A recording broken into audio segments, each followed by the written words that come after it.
பொதுக்குழுவில் மருத்துவர் ஐயா அவர்கள் தலைமையில் 25 தீர்மானங்கள் நிறைவேற்றப்பட்டது. குறிப்பாக தமிழ்நாட்டில் சாதிவாரி மக்கள் தொகை கணக்கெடுப்பு நடத்த வேண்டும் என, வன்னியர்களுக்கு 10.5 விழுக்காடு இடஒதுக்கீடு கொடுக்க வேண்டும் என, மேகதாது அணை பற்றி, முல்லை பெரியாறு அணை பிரச்சினை பற்றி, வறட்சி நிவாரணம், வெள்ள நிவாரணம், ஆன்லைன் கேம்பிளிங், மதுவிலக்கு, கஞ்சா ஒழிப்பு, தமிழ்நாட்டில் தொழிற்சாலைகள் தமிழர்களுக்கு வேலைவாய்ப்பு, சென்னை கோயம்பேடு பேருந்து நிலையத்தில் பொது பூங்காவை அமைத்தல், தமிழக மீனவர்களை பற்றி பிரச்சனைகள், விளைநிலங்களை அரசு கையகப்படுத்தக்கூடாது, NLC பற்றி, சிப்காட் பற்றி, இது போன்ற கிட்டத்தட்ட 24 தீர்மானங்கள் நிறைவேற்றப்பட்டது. 25வது தீர்மானமாக அரசியல் தீர்மானம் நிறைவேற்றப்பட்டது. இந்த அரசியல் தீர்மானத்தில் கடந்த காலத்தில் பாட்டாளி மக்கள் கட்சி மக்களவை தொகுதியில் வெற்றி பெற்று அதிக அளவில் நாடாளுமன்ற உறுப்பினர்கள் டெல்லிக்கு சென்றால் தமிழ்நாட்டின் பிரச்சனைகளை தீர்க்கின்ற வகையில் பல திட்டங்களை கொண்டு வந்திருக்கின்றார்கள். இந்தியாவுக்கு திட்டங்களை கொண்டு வந்திருக்கின்றார்கள். அந்த அடிப்படையில் வருகின்ற மக்களவை தேர்தலில் பாட்டாளி மக்கள் கட்சி மிகப்பெரிய வெற்றியை பெற வேண்டும். அதற்கேற்ப வியூகங்களையும்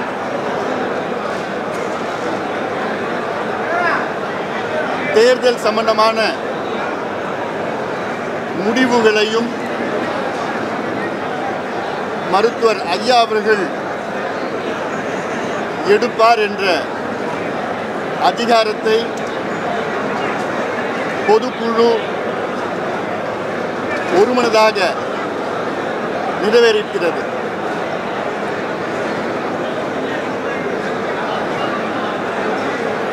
ஆதலால் ஊடக நண்பர்கள் நீங்களும் ஆவலாக இருக்கிறீர்கள்.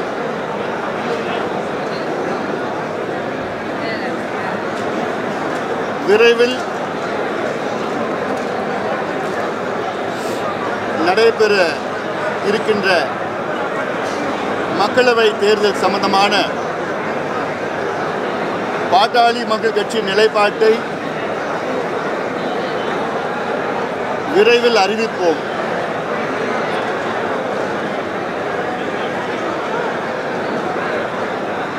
எங்களுக்கு பல இலக்குகள் இருக்கிறது. தமிழ்நாட்டை முன்னேற்ற வேண்டும்,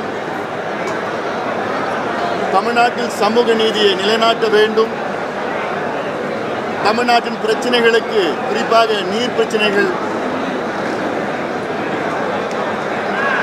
அதேபோன்று எல்லை பிரச்சனைகள், நீர் மேலாண்மை திட்டங்கள், அந்த மதுவிலக்கு, கஞ்சா ஒழிப்பு, இது போன்ற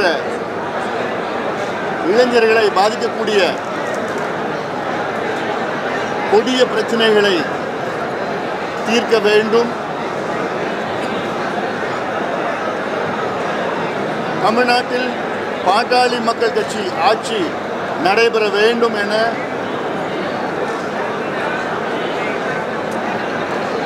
எங்களுக்கு ஒரு இலக்கு இருக்கிறது.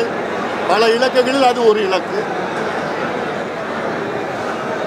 அந்த அடிப்படையில் இப்பொழுது நடைபெற இருக்கின்ற மக்களவை தேர்தலில் அதற்கேற்ப வியூகங்களை நாங்கள் அமைப்போம். அந்த முடிவுகள் விரைவில் நாங்கள் அறிவிப்போம். கேள்விகள் ஏதாவது இருக்கா?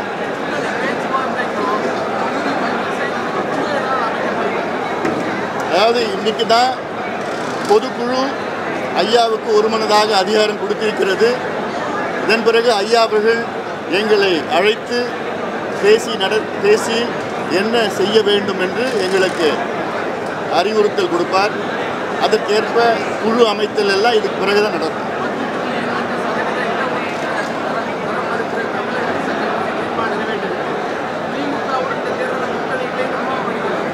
அதாவது இந்த நிலைப்பாட்டை நாங்கள் இப்போ மட்டும் எடுக்கல, கடந்த 2 ஆண்டு காலமாக இதே நிலைப்பாட்டில் தான் இருக்கிறோம். எங்களுக்கு மிகப்பெரிய ஒரு ஏமாற்றம். இது ஏதோ ஒரு சமுதாய ஏமாற்றல, சமூக நீதியை ஏமாத்திருக்கிறார். அதே போன்று ஜாதிவாரி மக்கள் தொகை கணக்கெடுப்பு பீகாரிலே நடத்தப்பட்டு, கர்நாடகாவில் முடிக்கப்பட்டு, ஆந்திராவில் கிட்டத்தட்ட பாதி முடிச்சிருக்கிறாங்க, தெலுங்கானாவில் இன்னும் ஒரு 10-15 நாள் அறிவிக்க போகிறாங்க. ஆனாலும் இங்கே எங்களுக்கு அதிகாரம் இல்லை என்று முதலமைச்சர் சொல்வதெல்லாம் ஏற்றுக்கொள்ள முடியாது. அதிகாரம் இருக்கிறது, சட்டம் இருக்கிறது. இன்னும் சொல்ல போனால் ஜாதிவாரி மக்கள் தொகை கணக்கெடுப்பு நடத்துவதற்கு பஞ்சாயத்து தலைவருக்கும் அதிகாரம் இருக்கிறது.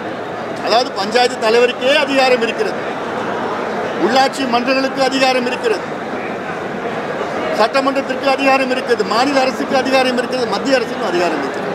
இந்தியன் ஸ்டாட்டிஸ்டிக்கல் ஆக்ட் 2008 படி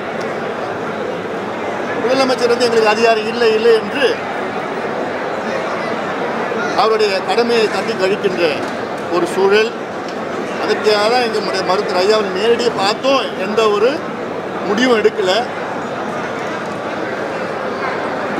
அதனால் இது சமூக நீதி பிரச்சனை.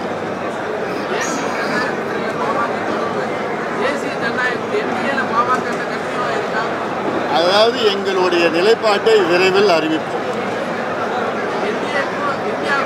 எங்களுடைய நிலைப்பாட்டை விரைவில் அறிவிப்போம்.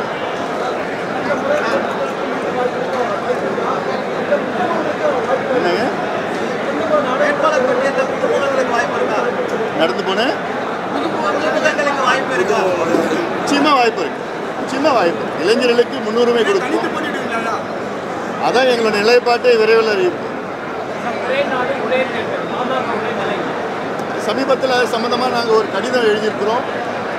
எங்ககிட்ட கருத்து கேட்டாங்க, அதுக்கேற்ப ஒரு கடிதம் எழுதியிருக்கிறோம். அந்த கடிதத்தில் எங்களுடைய அச்சம் எல்லாம் வெளிப்படுத்தியிருக்கிறோம்.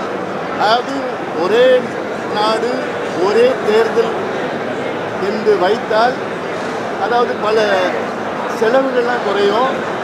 அது மட்டும் இல்லை, ஒவ்வொரு 6 மாதத்துக்கும் ஏதாவது ஒரு மாநில தேர்தல் வந்துட்டு இருக்கு.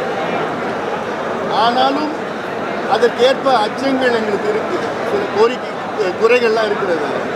ஏன்னா ஒரு உதாரணம், ஒரு மாநில அரசு ஓராண்டு காலத்தில் அது பெரும்பான்மை இழந்துவிட்டது என்று ஒரு வச்சுக்குவோம், மெஜாரிட்டி லூஸ் ஆகிடுச்சு. அடுத்த அப்போது தேர்தல் நடக்குமா? அந்த தேர்தல் நடந்தால் அடுத்த 4 ஆண்டு காலம் தான் வருமா, இல்லை 5 ஆண்டு காலத்துக்கு தேர்தல் வருமா? இதெல்லாம் பல குறைகள் இருக்கிறது. அல்ல இப்போ 96 98 மத்திய அரசு வந்து பெரும்பான்மை நிரூபிக்க முடியல, கவுந்துடுச்சு அரசு. அப்போது மத்திய அரசு கவருகின்ற ஒரு சூழல் வந்துருக்குன்னு வச்சுக்கோங்களேன். அப்போது ஒட்டுமொத்த மாநிலத்துக்கும் தேர்தல் வருமா? இது போன்ற கேள்விகளாக இருக்குது. அதில் 2 யோசனைகளை நாங்கள் சொல்லியிருக்கிறோம். அதில் முக்கியமான ஒரு யோசனை என்னென்னா, இந்தியாவில் தேர்தலில் ப்ரொபோஷனல் ரெப்ரசன்டேஷன் அது கொண்டு வரணும். ஏன்னா இதில் உலகத்தில் 80 நாடுகளில் இது இருக்குது.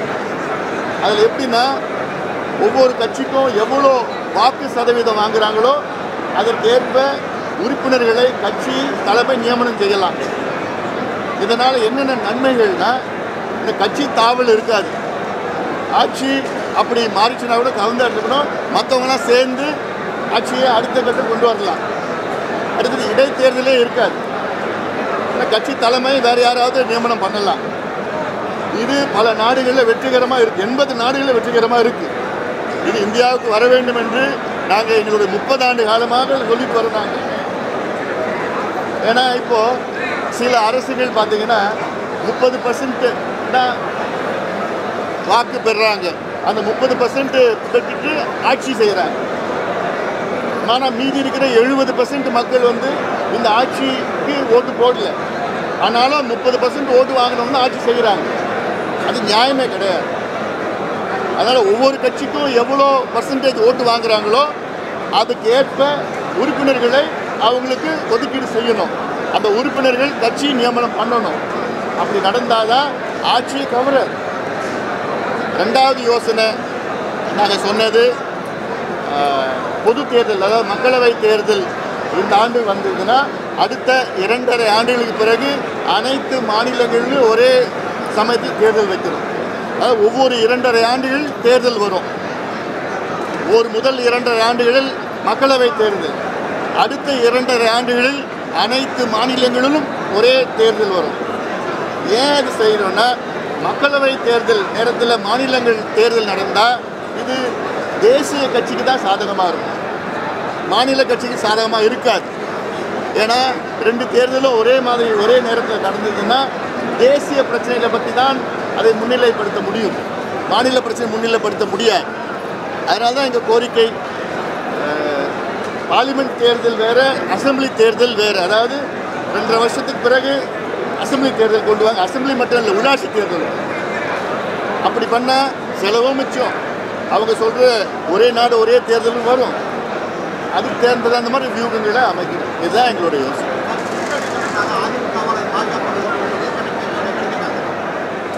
நடத்திட்டு போட்டோம்.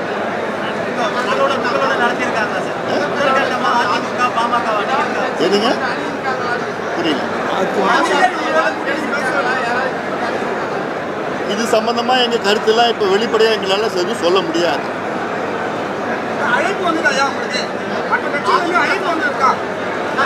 வந்திருக்கலாம்.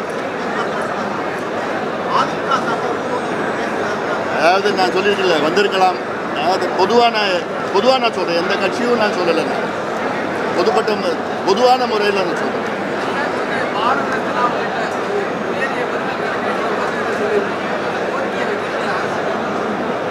நாங்களாம் கோரிக்கை வைக்கிறோம். அது விருது வாங்குறது யாரும் கோரிக்கைலாம் வைக்க மாட்டாங்க. எங்களுடைய ஆதங்கத்தை தான் நாங்கள் சொன்னோம். ஏன்னா இன்னைக்கு இந்தியாவில் வந்து ஒரு 6 இடஒதுக்கீடுகளை பெற்ற ஒரே தலைவர் இன்னைக்கு எங்களுடைய மருத்துவர் ஐயா அவர்கள்.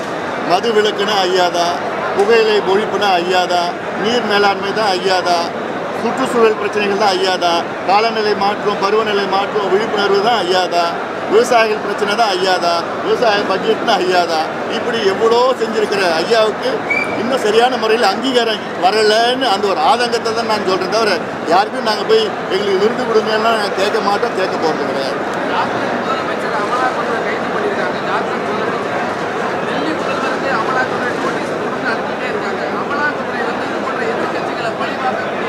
அது அவங்க சட்ட ரீதியிலே அணுக வேண்டும். அவர் ஜார்க்கண்ட் முதலமைச்சர் வந்து உயர்நீதிமன்றத்தில் அணுகியிருக்கிறார். அது என்ன வருதுன்னு பார்க்கலாம்.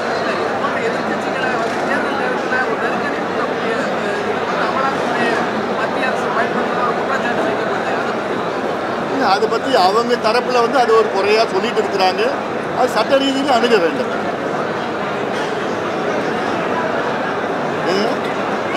அதான் இன்றைக்கி எனக்கு அது தெரியல. அந்த பட்ஜெட் நான் இங்கே பொதுக்குழுல இருந்தாலும் எனக்கு தெரியல. அது தெரிஞ்சதுக்கப்புறம் நான் பதில் சொல்கிறேன். இன்றைக்கி பட்ஜெட் சம்மந்தமாக, இடைக்கால பட்ஜெட் சம்மந்தமாக.